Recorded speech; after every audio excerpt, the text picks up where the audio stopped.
Hey everybody, Patty Ann here. Hey, how many of you have a load of stamps at home? Either these kind, I don't know if they're called acrylic, or the rubber stamp, the regular ones, and you used to use them a lot, but you haven't been using them so much recently?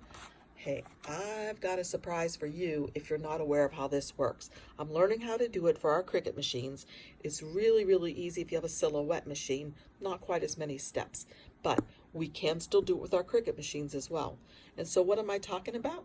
Using your rubber stamps, like I said, stamping them out, and in Silhouette Business Edition, making an offset on it, and then sending it to our Cricut machine and having it cut it perfectly. And I think these are really cool. You could actually color them with colored pencils or markers or something like that. And you could actually just print them out on sticker material too if you want to make stickers. So, join me. I will work on this. Here's the thing.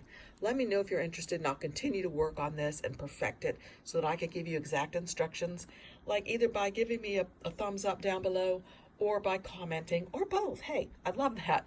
Also, make sure you check out my affiliate links down below because that helps me to keep this tutorial teaching sessions going. I really appreciate it. It helps a lot. Thanks, you guys. Bye-bye.